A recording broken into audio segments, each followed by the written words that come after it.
Okay, so my name is Tim Glassman. I've got a PhD in chemistry. I worked at Intel for 21 years, and then when I retired, I needed something to do. So this seemed like a good thing to do. So this is from a scientific perspective, not so much.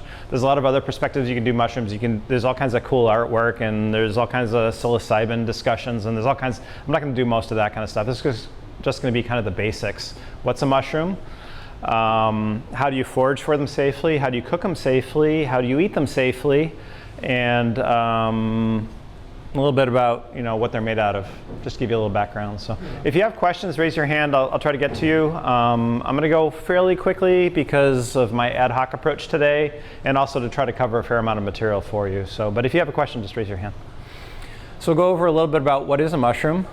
A little bit about classification, identification. We'll just have a little bit in there. We won't be experts by the time we leave, but just to give you a feel for it. And a little bit about the ecology. Where do they live? What do they do? I've got a couple of books in the back too. This one on the left, All the Rain Promises, is a really good intro book. I didn't have any to bring with me today, but if you come to the show that I mentioned, we'll have some for sale. So mushrooms come in all different forms, shapes, colors, sizes. These are just photographs that I've taken over the last 5 or 6 years that I've been doing it, and you can see that, let's see, there we go. You've got the normal morels that you can eat, but there's these club funguses. There's a little puffball that's a puffball. There's these weird white ones, bleeding devil's tooth, that have like red liquid oozing out of them. There's cool purple ones. This is actually like a violet purple, kind of fuzzy on top. There's coral mushrooms that look a little bit like coral. This is a club mushroom. It's supposed to be a little sweet. I've never eaten it. I don't know. This is a porcini, which is a prized one. Bird's nest fungus. I have a few of those in the back. And then there's some that grow just specifically like on pine cones. So that's a Doug fir cone. So just a little bit about what is a mushroom. A mushroom typically has a cap of some sort called a pileus. There's all different kinds of caps, as you saw in the last one. Some of them aren't even real distinct. The edge of the cap is the margin. Some of them have a ring, and that ring used to connect to the edge of the cap before the cap opened up and released its spores. And the spores come from what's underneath the cap. It could be spongy. It could be gills that you're familiar with from a normal button mushroom. It can even have little teeth. There's a type of mushroom called a hedgehog, and it's got little pointy teeth, like an upside down hedgehog. The stem has the scientific name of the stipe. Some mushrooms have the sac underneath, and that sac is part of a universal veil that will go all the way up and over the whole thing. So if you remember, you've seen the red mushroom with the little white spots on it, the Alice in Wonderland mushroom. Those little white spots are left over from that universal veil, which was from the sac that went all the way over the top of it.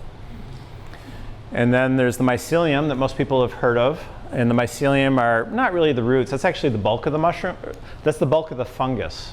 The mushroom is actually the fruiting body of the fungus, right? So most of the fungus is underground or in the tree or wherever, and you never see it. The little white filaments, you've probably seen little pictures somewhere, but they're kind of tough to see.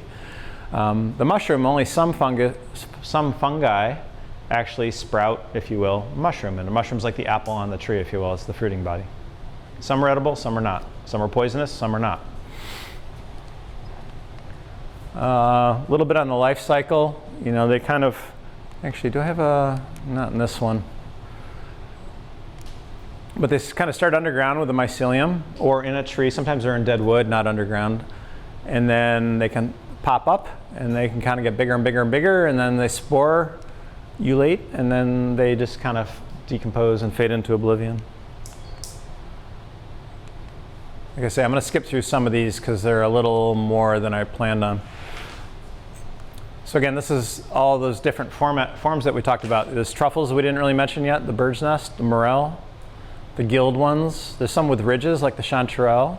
There's some with like a sponge, a porous surface underneath. And the bolete, which is a real prime edible one, has that. Polypores tend to grow on dead wood, and they're pretty hard. And these spined or tooth ones, see little spines hanging off? There's a type called a hedgehog that's one of those.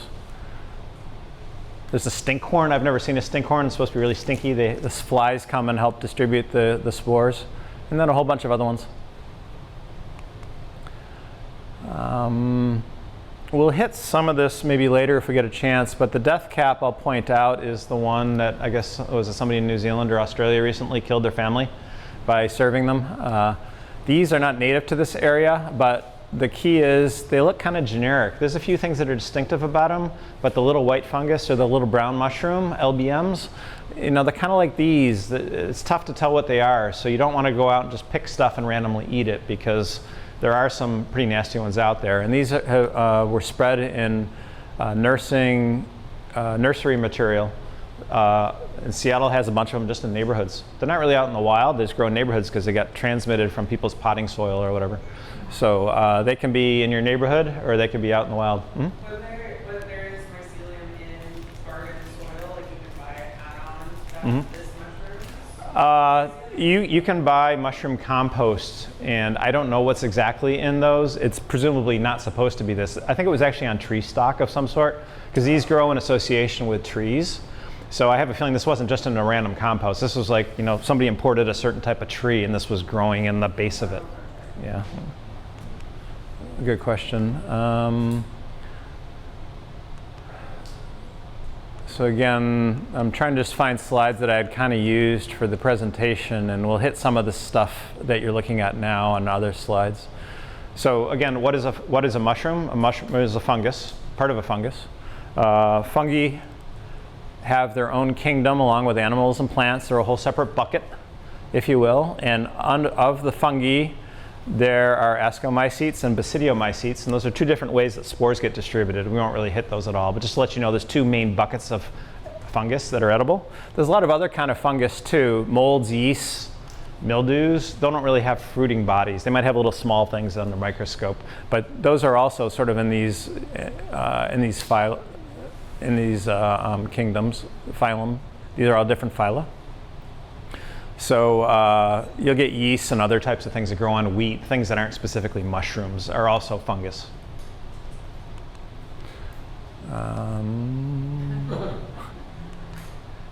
Mycelium we mentioned briefly, right? It can grow on leaf litter. It can grow on the base of the mushroom, or it can grow inside dead bark, in addition to being in the ground, in the soil, working with the roots of trees.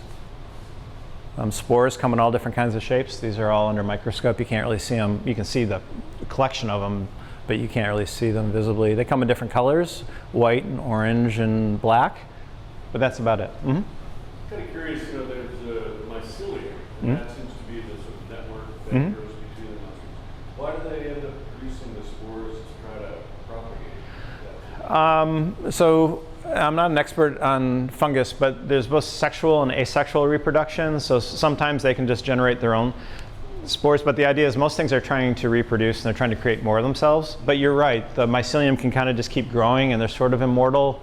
Maybe some part of it dies and part of it keeps going. Whatever is just programmed into them that they need to create spores. And after that, you're out of my league. I don't know. But again, you know, evolution has led to that for some purpose that benefited them. And I think the idea is the mixing of genes is beneficial to plants and animals and fungus. So by mixing it, you're able to evolve. If you don't mix the genes, then you can't evolve and you're stuck. And if you have a big wipeout situation, then it's gone. But yeah, the diversity adds benefits.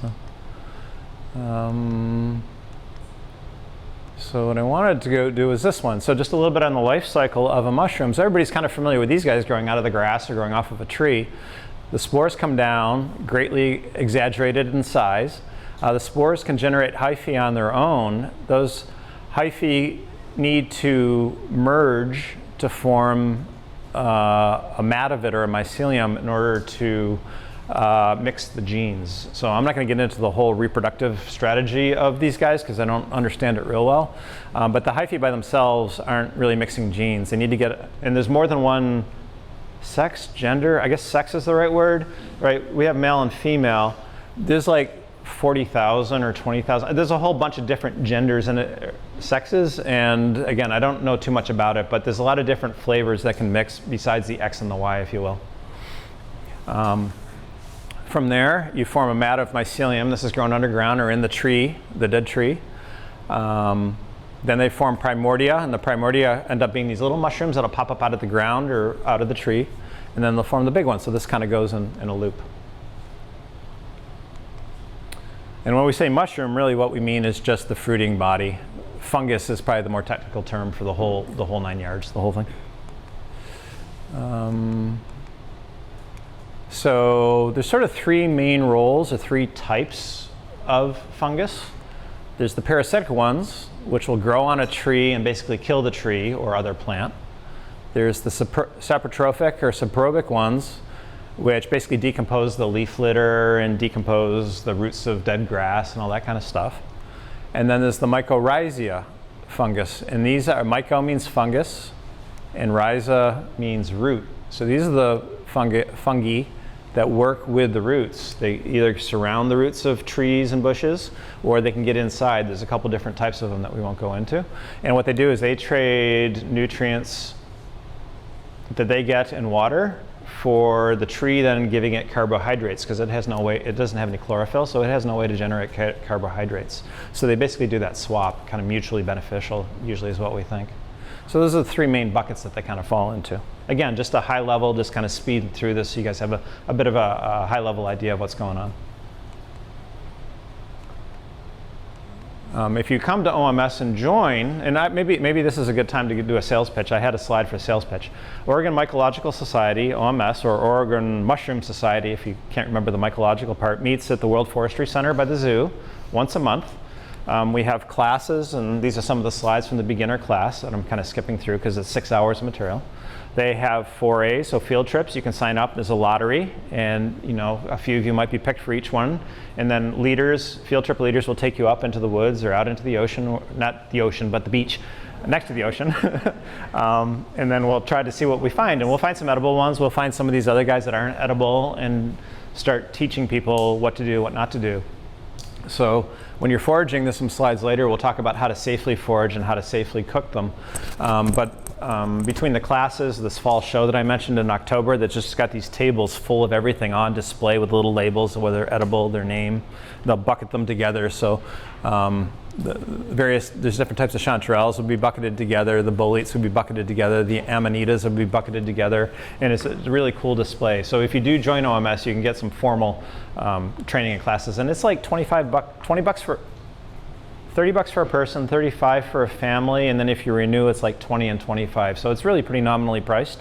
And the classes, we charge maybe 30 bucks for a 3-evening, 2-hour session each, just to cover the room at like the Multnomah Arts Center or Mount Tabor Space, I think it's the other one. There's a couple different places in town. So it's really pretty reasonable to get in and to get some training from people that know even more than I do. So. Okay, so that's class 1, what I wanted to extract from it. As I say, I apologize for it being a little choppy since I forgot my laptop. Oops. So let's go on to the second class and find some slides. And we'll continue. All right, so basic mushroom identification. We're not going to learn how to really ID stuff here, but I want to at least tell you what we use to ID stuff. Some of it's going to be things that are obvious that you're already familiar with, color and size and shape. But there's a few things that I wasn't aware of and you may not be aware of, just to let you know of things that mushrooms do.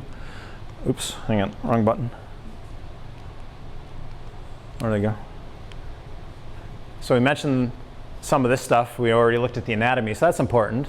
The pores and the gills, the colors of the spores, the size of the spacing of the gills. But also they can bruise or they can bleed. So some mushrooms, if you kind of squeeze them, it'll go from yellow to blue. It's like, that's kind of cool. Some of them, if you cut them, they'll leak like red liquid. So they kind of bleed. We use the word bleed. It's obviously not bleeding, but there's some liquid that comes out. Some of them will fluoresce under UV light, like some rocks will. Some mushrooms will as well. And some of them bioluminesce. That's a little different. The fluorescent takes the UV light and then re-emits it as a different color. The bioluminescence is just like a firefly.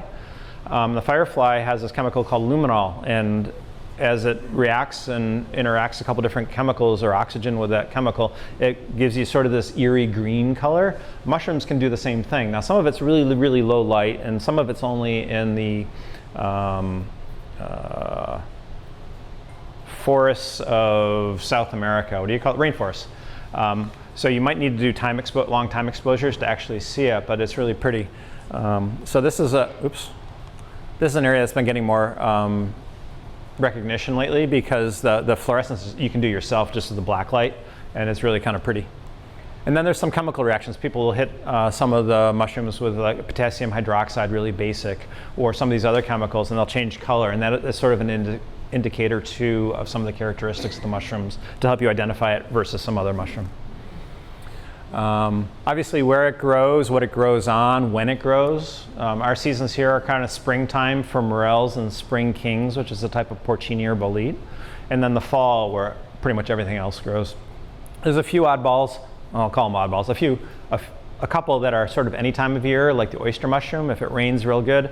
And then instead of looking down, you got to look up because it's usually up in the tree, dead tree, you can find oyster mushrooms. So there's a few that will grow just after a rainstorm. But usually spring and fall are the main seasons for the rest of them. Some associate with trees, and I've kind of mentioned the mycorrhizal ones. So you know you need a grand fir or a Doug fir or a hemlock or some combination of those for some of them. Sometimes you need an oak tree or a cottonwood for some types of morels. So again, knowing what you're looking for, what it's associated with, can save you a lot of time. Instead of looking at all the shrubbery out there, you can just look for the one that's the type that you're looking for, and then you know it's more likely to be around there. Doesn't mean it's going to be there, but it's more likely to be around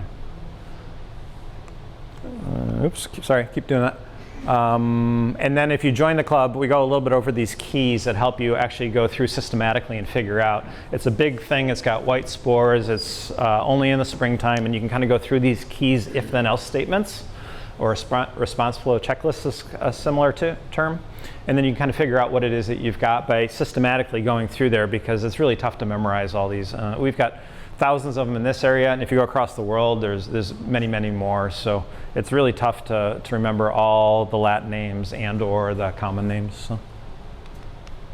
Variety of different books you can use. There's a lot of them very specific to our area, so we recommend that you really focus on your area that you're in if you're trying to figure it out, because otherwise you're going to get lost in the New Zealand stuff, and it's not going to be one of those. So, I've got a couple examples in the back if you want to kind of thumb through them and see what's in there. Online, there's a bunch of stuff you can do too. Some of it's kind of fun and easy. I don't have too many of them here, but there's some websites that people go out mushroom hunting, and then they kind of explain what they're looking for and what they find, and those are kind of fun because it's just like watching somebody do a treasure hunt.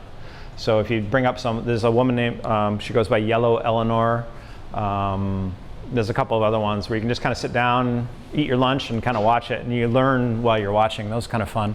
There's other more organized ones like iNaturalist, Mushroom Expert, where people actually upload photos and they upload the ID with the photos. So you can actually, and some of them have geolocations on them or time of day on them, or time of the year on them. So you can kind of see a little trend, spring to summer to fall. Oh, they grow in the fall, because you can see the quantity of them peaking of things that people have uploaded. So again, different ways that you can kind of learn more about when they grow, where they grow. There'll be like a map of the world, and you can look at Oregon, and you can see, oh, they're growing in the Cascades, or oh, they're growing on the coast. So, and if you're really sneaky, you can kind of see what people have uploaded recently, and then you can see what's growing where at that particular time, and then go try to chase it down. Is actually a way to cheat, if you will. We went over this before. I mentioned the universal veil that leaves the white spots on the red mushrooms. You see that over here, and then there was sort of this ring right here, kind of connects to the base here. So that's kind of where all that extra material comes from. Most of this presentation goes into details of all the different types of caps and stipes, and I'm not going to do that for you here. You're going to fall asleep if you're not totally into this. So let's see, but you can get a quick preview of what's in the full class.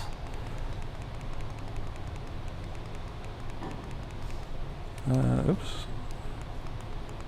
Are you saying this class is taught Yeah. by the... Yeah, so we teach it a couple times a year through OMS, only 2 OMS, so you have to join. And it's like $30 or something to pay for the room.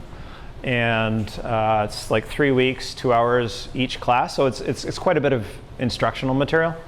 And you're at the forestry building? Is that... Well, the monthly meetings are at the World Forestry Center. The class is, that's kind of expensive to rent out for a big room, so we rent out smaller rooms at the Multnomah Art Center or a Tabor space near Mount Tabor.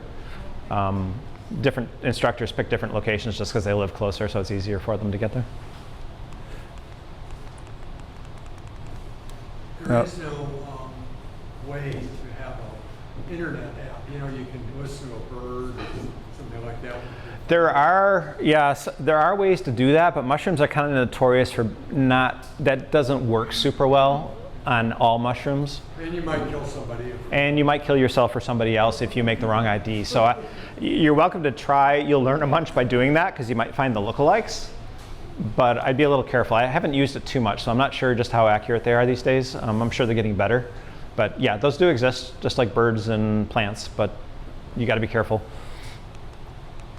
All right, we mentioned a little bit about habitat. They can grow on trees, grow on the ground. They can grow in clusters, they can grow by themselves, they can grow in sort of small communities. They associate with different kinds of trees. We mentioned that already. Different seasons we mentioned briefly. Here's some of the examples that I talked about and a few more as well. And then we're not going to go through the keys here. That's a little complicated and it takes a little more time. So, and I think that's it for that one. So the next class, number 3, has got, I think, the rest of the material. How are we doing time-wise here? We got plenty of time, it looks like. And then this last one also has most of the material I really want to convey to you, how to do things safely if you do want to get into this. Because every year you read about somebody lost, or more than one somebody lost in the woods, and occasionally you hear about somebody dying in the woods where they'd never come back. So we need to be careful. Oregon has real wild, real woods. There's real bears and real cougars. I've never heard of those being a problem, but they're definitely out there too. But getting lost is really the thing that we want to make sure you don't do. So we'll hit that and spend a little more time. I'm kind of zipping through a lot of this to give you the background. We'll spend a little more time on the cooking and the foraging. And and then we'll go over a lot of the beginner edibles. I got a couple lobsters and a couple baby chanterelles in the back you can take a look at if you haven't seen them before. And you can smell them too. Smelling's viable. And we'll talk a little bit about toxic mushrooms, a little bit about what they look like, what you can and can't do with a mushroom safely. Because I didn't know a lot of this stuff when I joined, so I'm assuming some of you, well, let me ask, how many of you have never gone out mushroom hunting at all? Okay, how many of you have gone out like 3 times or less? Okay, a couple. How many of you actually know a moderate amount about mushrooms? A couple. Okay, yeah. Knowing what you don't know is important, so good job. Okay, so we have a variety, but I assume most people that are coming are going to be newer and not knowing as much. So there's a couple of sayings that you'll hear almost immediately once you join the mushroom club. There are old mushroom hunters, there are bold mushroom hunters, but there are no old, bold mushroom hunters. And it's either attributed to this woman, Cynthia Huntington, or it's an Irish adage. It's not quite clear if you look it up where that came from. There's another saying, all fungi are edible, some are only edible once. Okay, so that's either Terry Pratchett or it's a Czech proverb. I mean, literally, this is what I found online. And I've heard both those sayings, so I looked up where they came from to write an attribution, and it turned out it's not so clear. So as the troubled attribution of these quotes implies, it's difficult to track the source of much of what you hear out there. Mushrooms possess a wide variety of chemicals, and they're not fully understood by the scientific community to this date, okay? There are various indigenous tribes that do eat some mushrooms that I will in general say are poisonous, and I'll talk about the word poisonous in a bit, but it has a wide variety of meanings. But it can cause illness, it can cause injury, or it can kill you. Those are sort of the 3 main versions of what poison means. Is a hallucinogen a poison? I'm saying yes for now, just because it impacts you. Whether it's an injury or not, you can decide for yourself. But there's not a judgment being applied there. It's just sort of pointing out it can do something to you and it may not be good. I just want to say that, and what may be edible to one person may not be edible to another. Yeah, we'll go over some of that as well. That's a very good point. So the normal foodstuffs that we eat have a lot of poisonous foods in them. Rhubarb. Certain types of beans, cassava, which we don't eat as much, but those all have poisons in them. Some of them we can cook and get rid of. Some of them we rinse with a lot of water and it dissolves out. And some of them we just eat in small enough quantity that it doesn't do that much damage, like rhubarb. You don't want to eat a lot of rhubarb, you'll end up with kidney stones. So, because of the oxalic acid that's in there. So, what we call a poison depends on a lot of things. And it depends on a lot of people. It's different for different people. But most of the mushrooms are never eaten, right? I'll show you some statistics in a second. Some of them cause mild to severe GI, gastrointestinal upset. That's kind of what most people are familiar with. They eat something and they end up not feeling well or having diarrhea for a while, and then they're kind of good to go.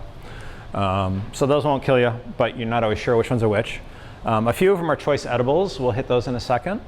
And then a small handful are truly seriously poisonous, and those are the ones everybody's scared of because you don't want a kidney transplant. I have a friend that does those for a living, and it's not something you want to do. Liver transplant, and then worst case is you wait a while and you go to the hospital, they don't know what to do, and you die. Literally happens. So here's some statistics. This is from a book about 20 some years ago, so these numbers are probably not accurate, but it gives you a rough feel. So say there's 250,000 fungal species, there's probably more, but there's a lot. Maybe 10,000 of those have fleshy macrofungi, i.e. mushrooms. If we split that up, then maybe 400 of those 10,000 are probably poisonous, maybe 20 are common, and maybe 6 are lethal.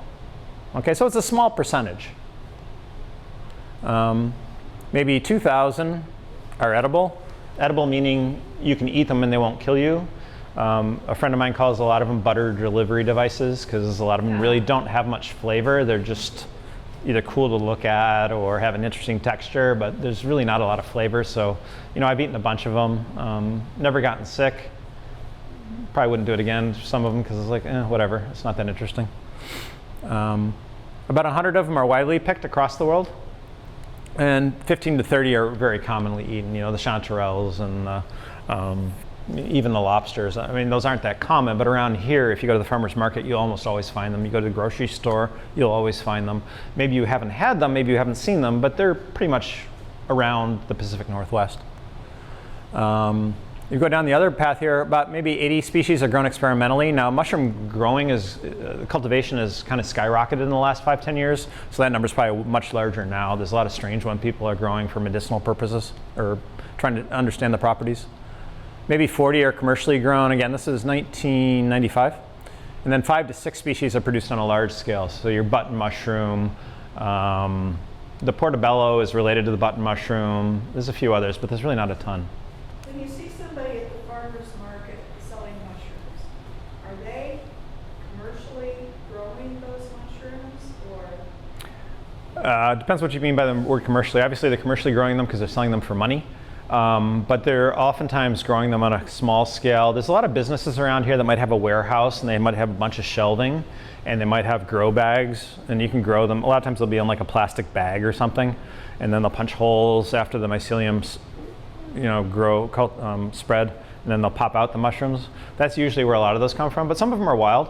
Things like chanterelles and the porcinis and the lobsters grow in association with trees, that mycorrhizal that we talked about. And those really can't be grown in a warehouse. The ones that are grown in the warehouse are usually growing on dead stuff. The oysters, the lion's mane, all those guys like to grow on dead material. So if you can put something in a bag and propagate it and then grow it out of the bag, those are probably all that saprobic or saprotrophic bucket that we talked about. Just like what you grow in your soil is either nutritious or not nutritious for the plant. I'm assuming that's the same for mushrooms.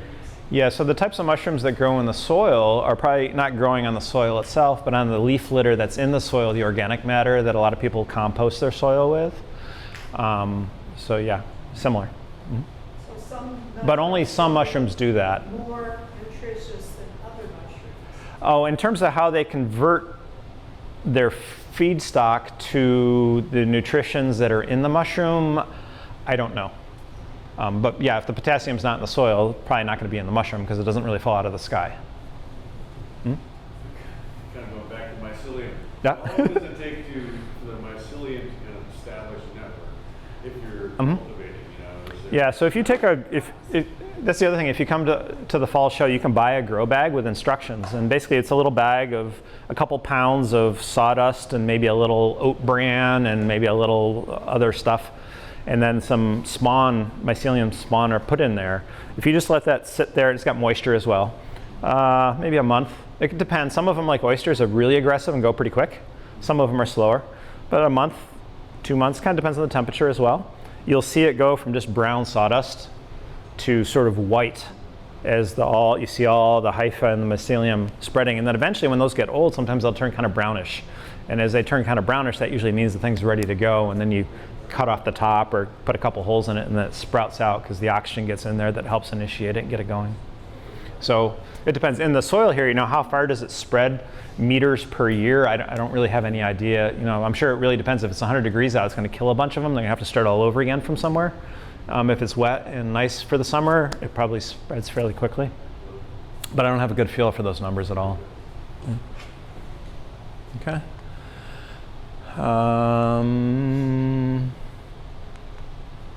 Here's a list of all the foods that you eat today that actually have toxins.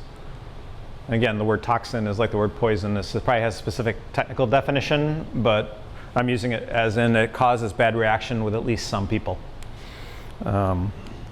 Even milk does, wheat does, eggs, nuts, shellfish. These, people are allergic. We'll call that a toxin in some definitions.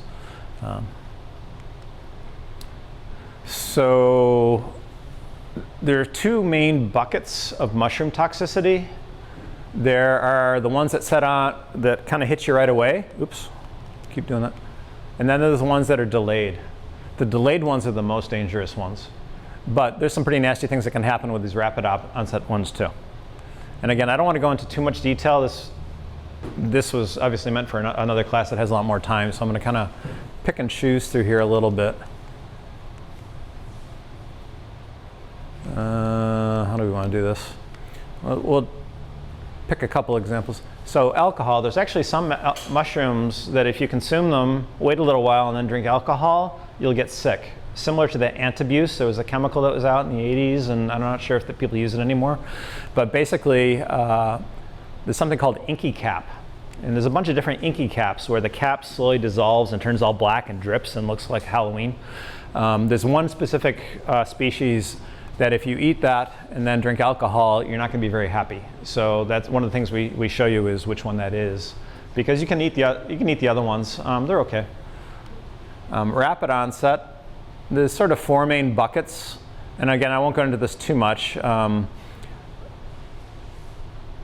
don't have the mushroom names here. I've got some slides later on that show you some pictures, so maybe we'll slow down. But you can usually within 4 hours, usually like within 15 minutes, right? You eat something bad, your stomach seems to know it pretty quickly. But nausea, loss of muscle control, confusion, vomiting, diarrhea, perspiration, and salivation. This is kind of a weird one. There is a certain bucket. This is the red. I'm not positive. Let me hold off on which one it is, but this is kind of an odd set of characteristics. It's fairly unique for this type of poisoning. And then hallucinogen, you can kind of define it however you want, but loss of coordination, seeing vivid colors, euphoria.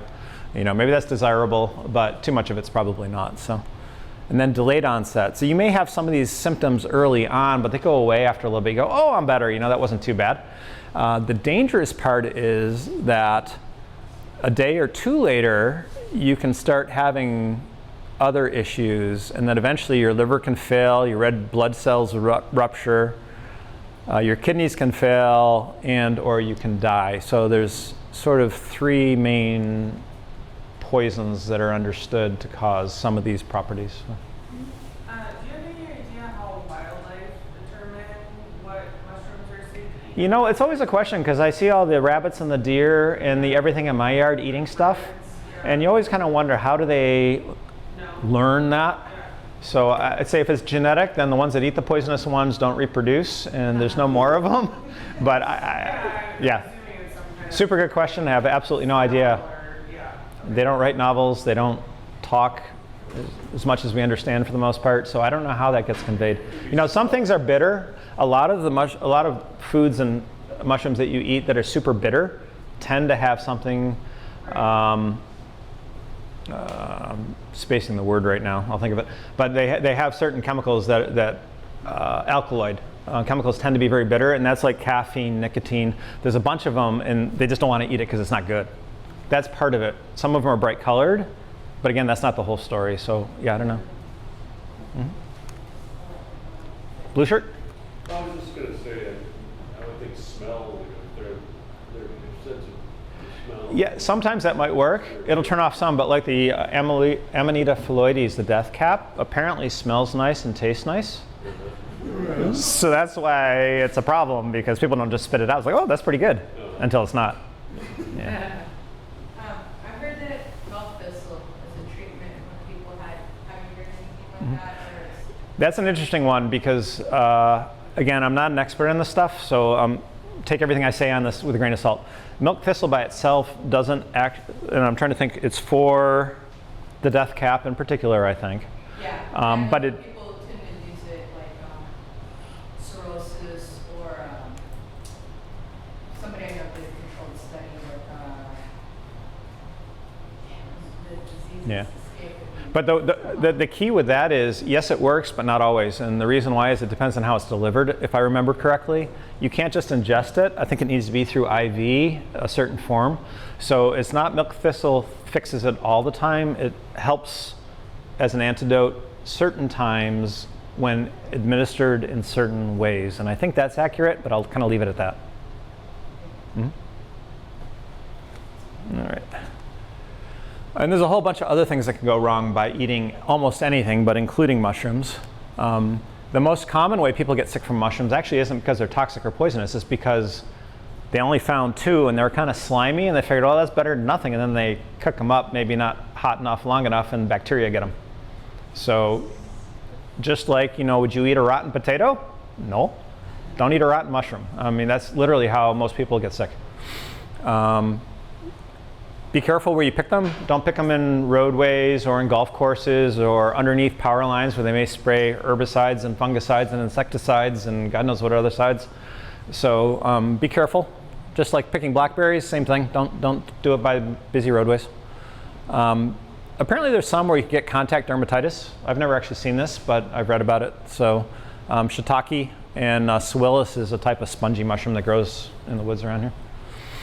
Some have blood-thinning properties, like wood ear. A little more common in Chinese cooking, but you have to be maybe aware of that. Chitin, so mushrooms don't have cellulose and lignin and the type of carbohydrates we're used to. They have something called chitin. Chitin, if you know anything about insects and lobsters, is actually what makes the shells of those. So you're going, now it might be a slightly different form, but the whole tough chewiness about mushrooms is from chitin, not from stuff that's normal plants.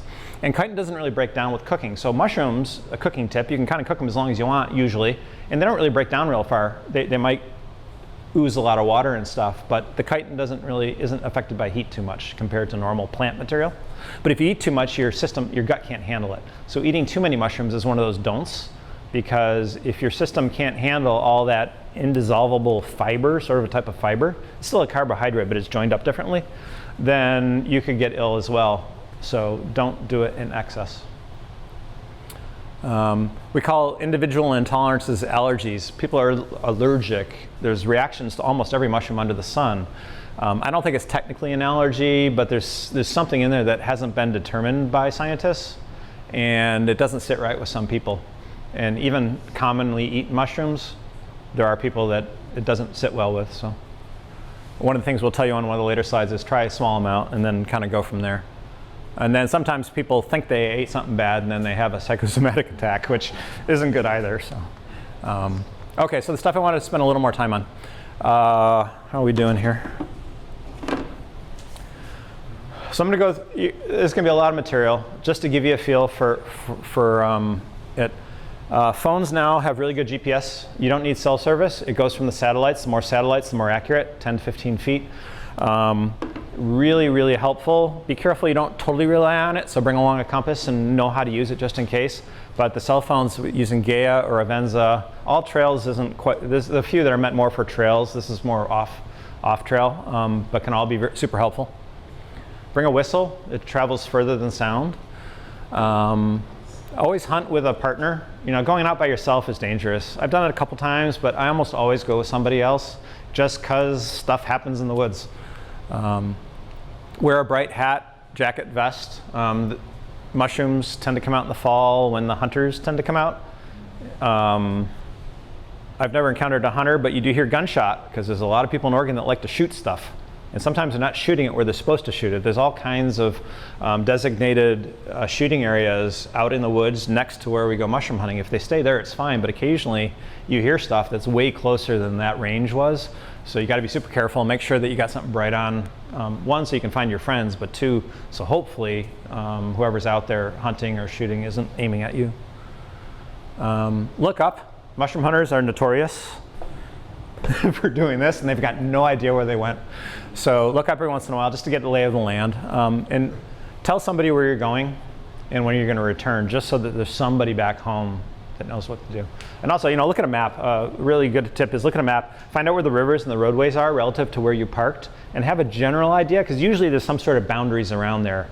And I won't go into a lot of detail about that, but some of the search and rescue guys that we've talked to say that that's a really useful technique to kind of understand the terrain. There's a lot of logging roads, there's a lot of streams and valleys. If you know that this way's north and there's a stream somewhere and that you just don't go past that, then that will help you from getting too lost.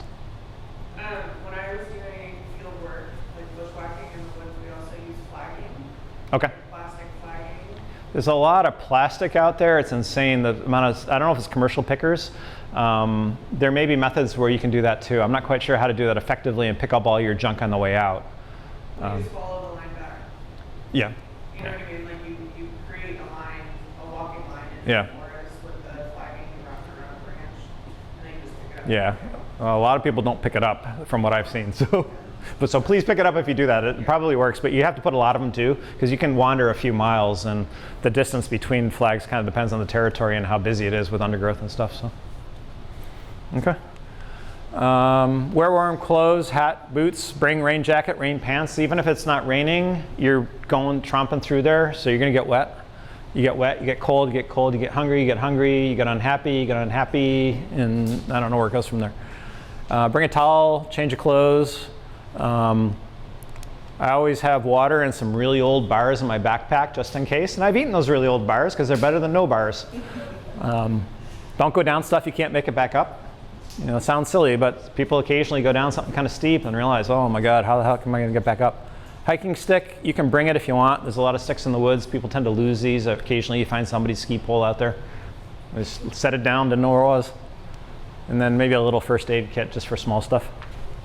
Oops. Collecting them. A mushroom knife, I didn't bring mine. There's a picture down at the bottom there. Usually has a little brush to get some of the dirt off, because if you put all the dirty mushrooms together like I did the first time because I was in a hurry, you end up with a lot of cleaning later on, and it's just a pain in the butt. So cut off the big piece of dirt, brush off as much as you can quickly, and then store it. Otherwise you're going to cause yourself a lot more work. Don't use use a wicker or a mesh. Plastic keeps moisture in, and mushrooms really breathe. They have a lot of moisture, and they'll get all kind of, I've used a plastic bucket with like a towel on the bottom, but plastic holds moisture in, so especially when you get them back home, put them in a paper bag, put them in the crisper drawer of the fridge so they don't freeze. That way some moisture can kind of come and go and they don't get all kind of yucky. I mentioned this before, keep away from power lines, railroad tracks. There's a bit of a debate, or there has been in the past, about cutting them at the base or pulling them up and then trimming them. People have done some studies, fairly scientific. It doesn't seem to really matter. Don't leave a big hole, kind of cover it up, don't make a mess. But it doesn't seem to really affect the mushrooms the next year or the year after. There was a big study in Oregon about chanterelles. I think that some of the people in OMS 20 or 30 years ago did, and showed that as best as you could tell, the statistics are a little weird, but it doesn't really matter.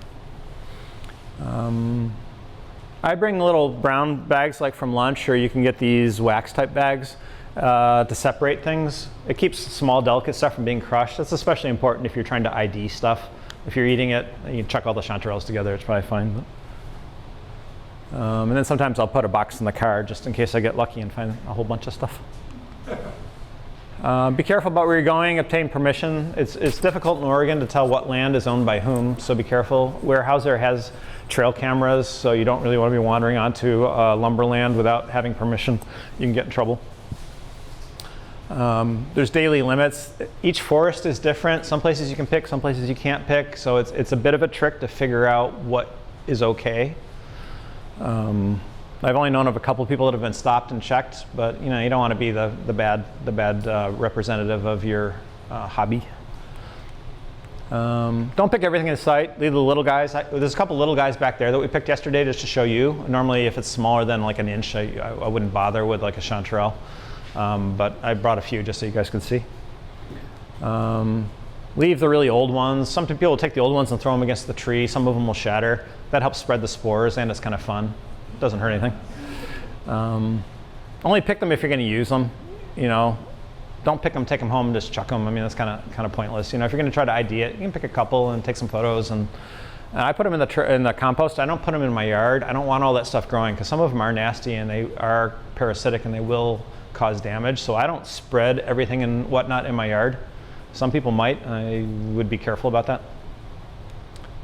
And then don't overshare locations, just because California, you're actually not allowed to pick in a lot of, I think it's the state forests, because it's kind of like trout fishing here. If you ever read the book on trout fishing, it's about this thick and you can't take many of them home because it's so overpopulated. So we just want to be a little bit careful on social media and stuff that we're not telling everybody the exact coordinates, because it could be the end of a good thing. So, you know, you can take a few people out and tell them don't tell too many people, but it's not really a spectator sport. How do you feel then about like the mushroom bioblitz, like on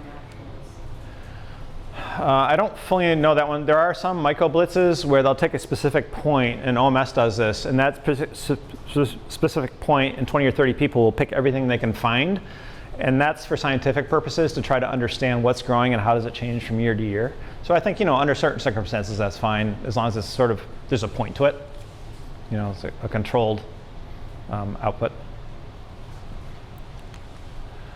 Leave no trace, so don't trample the plants, you know, don't be raking and digging. There's different techniques for different types of mushrooms. Don't make a big mess. I used to try to get a couple empty beer cans each time. Did a Caterpillar tractor oil filter once, or air filter, I forget which.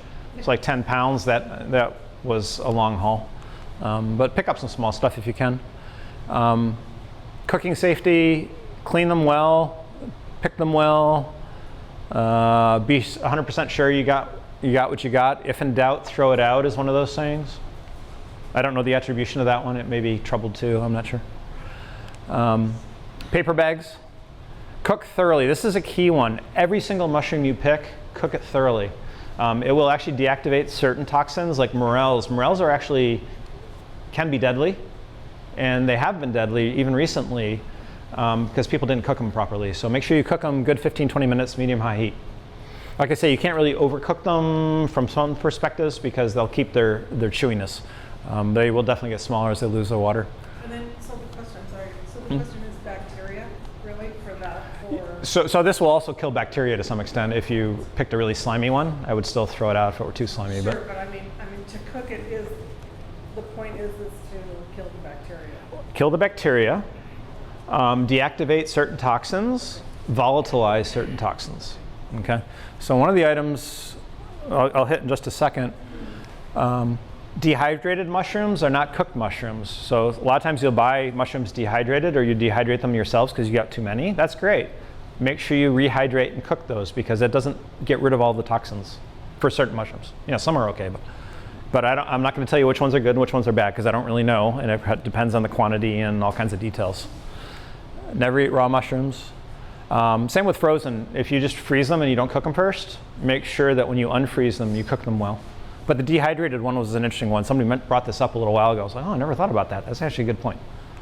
And then ventilate. Don't inhale the off gases. And this is primarily for morels. When you cook morels, there's chemicals that change from one thing to another thing. And the other thing is like rocket fuel. Some rocket fuel is safe, but some's not. And if you inhale it, then it's both a carcinogen and I want to say a teratogen, but I forget. It's got a couple of really bad properties. So it's called methylhydrazine. So morels in particular, cook them really well because if you don't, you could get really sick or die. And when you do cook them, make sure you turn on your fume hood over your stove and suck most of that out. Don't put your head over it constantly. You know, a little bit probably isn't going to hurt you, but you have to be careful. And again, I'm telling you this just so you have a general idea in the back of your head that, oh, I remember Tim said something about cook them all. I don't remember exactly why. Doesn't matter. Just cook them all. You'll be okay.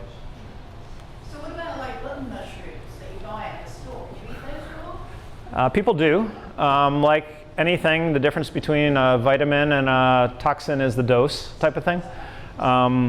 There's a whole big thing about agarotine, which I think is one of the chemicals that's in a button mushroom, and whether it's okay for you or not.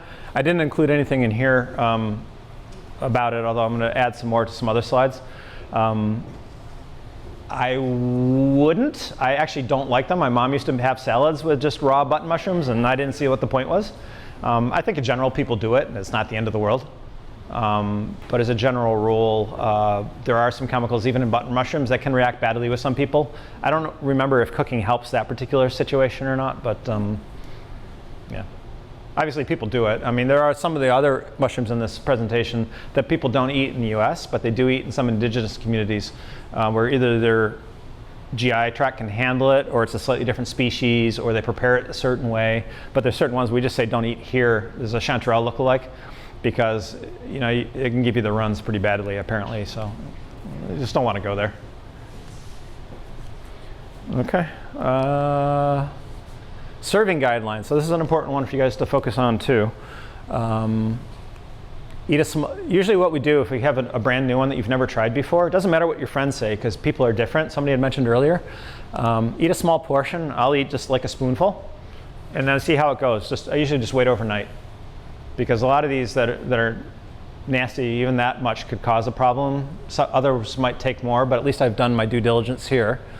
If you're serving them to other people, make sure you tell them. Don't just randomly give people wild mushrooms, right? You know, they should have a say in whether they eat them or not.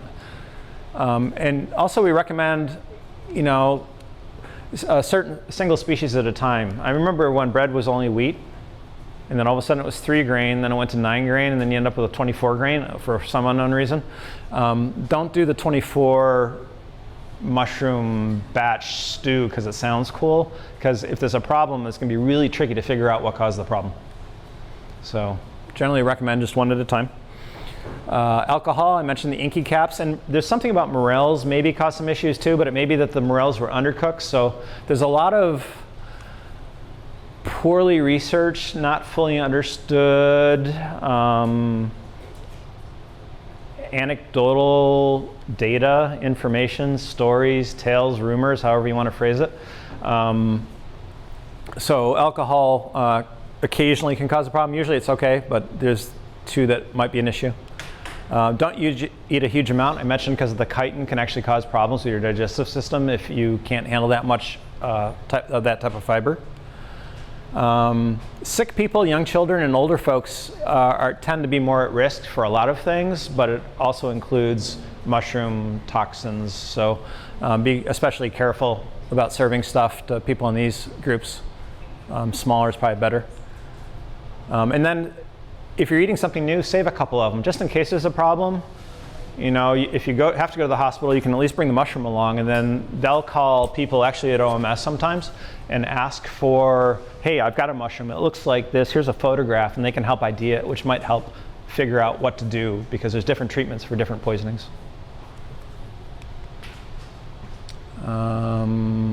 Pretty much all of Oregon has mushrooms. I just circled some gross areas. This isn't going to help you too much.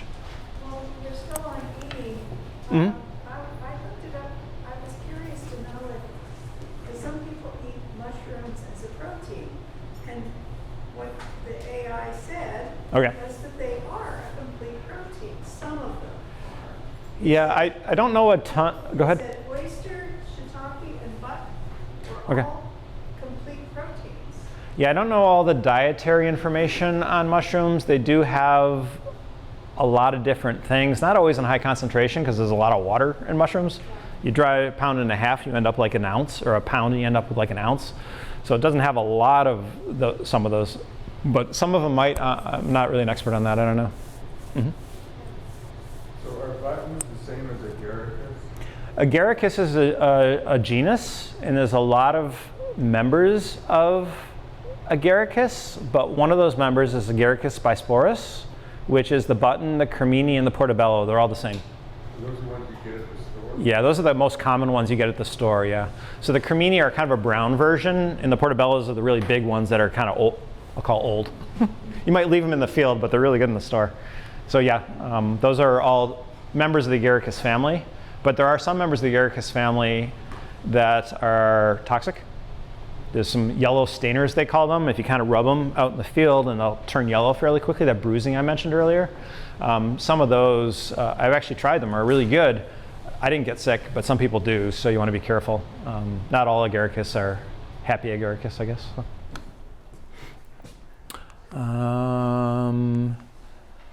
Sorry, some of this is good information, but I want to get to pictures of some of the good ones around here, because part of it you don't even know what I'm talking about probably. So let me show you more of them than the couple that you might know. We'll talk about lobsters, chanterelles, hedgehogs, boletes or porcinis, inky cap, morels, truffles. I'll just show you a couple pictures, so it won't take too long. Puffballs, lion's mane has gotten a lot of news lately. That's a really good edible one. You can either buy it cultivated or you can find it in the woods occasionally if you're lucky. Cauliflower is kind of a cool looking one, and oyster mushrooms. Almost everybody's familiar with. Here, I was trying to explain what do I mean by toxic and poisonous, because I won't go over this, but it has a lot of nuance. So lobster mushroom actually starts, well, I don't know if it starts life, but its alter ego is this Russula, short-footed one, Brevipes. And you can eat it. It's kind of flaky, doesn't have a lot of flavor in my opinion. But if it gets infected, so lobster mushroom is a fungus on a fungus. It gets infected by this Hypomyces lactiflorum, and it turns into this really cool looking bright orange, red, firm. The gills are all gone. They turn into these ridges. And you can get sort of these half converted ones as well. So there's some really nice examples that we found yesterday in the back there if you want to take a look. You can smell them. I think the lobster is more for the color. There's a lot of this false association between color and smell. Chanterelles are like apricots. And I was like, I don't know. I mean, maybe my nose isn't the best, but I think it's just apricot colored. Lobster looks like a lobster. So if you let it go long enough, yeah, proteins decompose. You end up with ammonia. Ammonia smells like a dead fish. Then yeah, it smells like a lobster. But so you can kind of make your own decisions, but they do have smells. I just don't always think they're the ones that people report. Chanterelles, we have three kind of main edible ones. There's some others, but these are sort of the main ones around here. Pacific golden, we've got some baby ones back there. White chanterelles, very similar. They come out a little earlier, they're a little bigger. Taste about the same in my opinion, but they're kind of fun because they're so big. And then there's a winter chanterelle, totally different one. And they grow on dead wood. These guys grow with trees, ectomycorrhizal. And they're maybe this big. They might get this big at the top. So they're kind of small, but you can pick clusters of them. And they're kind of fun because when you cook them and put them in a dish, they taste similar to chanterelles, but you see the whole mushroom. Chanterelles are so big, you got to chop them up. You don't always know what you got. These are kind of fun because they actually look like a mushroom in the dish. I was going to ask, when it comes to cooking the mushrooms, you have to remove the gills, right? No. Okay, because I always thought it was when people cook mushrooms, they usually remove the gills. Some people remove, well, if it's too dirty and you can't clean it, then remove the gills. And some gills will just kind of come off. Some of them are stuck pretty good. These guys actually don't have gills. We call them ridges because they're actually attached so much that you couldn't really remove them even if you wanted to without a knife. Some people remove the sponge, which is sort of the gill equivalent on some of the porcinis. I like, because sometimes they just get kind of dirty. I like them because I think they have more flavor than a lot of the other part of the mushroom, so I leave them on, but some people do peel that off. So it kind of varies, it depends. So sometimes yes, sometimes no. I'm not going to go through all the lookalikes in here. I'm going to point out just a couple that I had separated in the real presentation that you're seeing a version of. There's a scaly chanterelle, and this is the one that's eaten by some indigenous folks, I think down in South America. It looks a lot like a chanterelle. It's got ridges, but it's kind of scaly, and it's got a funnel that goes all the way down. But this one could be bad for your GI system, so I've never tried it. You can find a lot of these sometimes, but it's not the one you want. Hedgehogs, I mentioned, have, I don't know if you can see the teeth sticking down here. They're pretty small, they're not real big. They're soft, they're not like an echidna that are spiky or whatever. This is the belly button one because it's got an umbilicum. It's got a kind of a bit of a depression in the center, so like a belly button. And then there's another one around here. So these are really good eating, related to chanterelles. Boletes are the most fun because they can get like this big. I mean, they're really big. The problem is the chanterelles and lobsters usually are bug-free. There's usually not too many problems. These guys, the bugs find them, and they find them really fast. So you kind of thump them. You can kind of tell if it sounds solid or if it sounds hollow. If it sounds hollow, you're too late. The bugs beat you. But they're a lot of fun to find. The king bolete, and then there's this is in the fall, and then the spring bolete is sort of a spring, early summer version. And then there's a whole bunch of relatives. And these are kind of prime. People really, really like these. And there's a bunch of other relatives. Inky cap, I mentioned. You'll find these around, and you've seen these undoubtedly just growing on a gravel along a hiking trail. And you want to pick them usually kind of definitely on the younger side, and they're edible. The black doesn't hurt anything, but it's the spores kind of dissolve the cap and it starts dripping. So it's really cool looking. It's kind of gross, but it's all edible. Some people don't like the flavor of the black ones. Usually the best ones are sort of the really young ones, I think. This is the one, Tippler's bane. So we're going into various languages here, or etymologies. Tippler means you drank too much, for those of you who are younger and don't know what a tippler is. Bane means like the bane of your existence, like not good. So this is not good for somebody that drinks. And this inky cap is, you can see it definitely looks different. It's not as common to see, even though it says common. But this apparently is the one that you don't want to be eating and drinking at the same time. Morels, there's a bunch of different kinds of morels. They're tricky to determine which one's which. They're all pretty much edible, but you need to cook them well. Remember, need to cook your morels really well, because people have died in Montana even just a couple years ago, so be super careful. Just briefly, there are a bunch of false morels. Morels are attached at the bottom to the stem, the stipe, it's hollow. The false ones are only attached at the top, and they have sort of a cottony material inside. So again, be careful. Morels, you think they all look the same, but there's a whole bunch of stuff that looks kind of crazy that I'll call a false morel, and some of these are poisonous. So be careful. Morels are a little tricky sometimes. Truffles grow underground. I won't talk about those here. Puffballs I'll talk about because as a look-alike you need to be super careful about. All puffballs you can eat as long as they're white inside. Eventually they'll go kind of dark when the spores mature, but whenever they're young, they look like these pictures on the right. You can't see it too well, but this is all just kind of white. These are all edible. This one, can you see the gills just starting to form in here? This is called the egg of an amanita. So amanita is the red and white spotted one. There's a whole family of them called amanitas. And there's some that are choice edibles. I don't eat them because they look a lot sometimes like the ones that are poisonous. So you need to be a real expert, not just a sort of an expert, but a real expert. Here you can see the gills. It's actually the baby of one of those poisonous mushrooms. And if you get it young enough, it could look kind of similar to this. So. And this is how the spores, they go from white to kind of a yellow. These are different kinds, but yellow to a brown to sometimes black. So that's how the spores evolve inside the puffball. And there's some related things to puffballs, kind of cool, called earth stars and earth balls. Oysters, there are a variety of different kinds of oysters. These yellow ones are spreading across the Midwest because somebody let them loose in America, and now they're going crazy displacing local stuff. So it's not just fish and crabs and other stuff you hear about. Mushrooms are causing invasion too. Are we close to the end? Yeah. Yep. Yep. I'll wrap it up in a sec. Thank you. Oh, yep. Good. Cauliflower, just some pictures.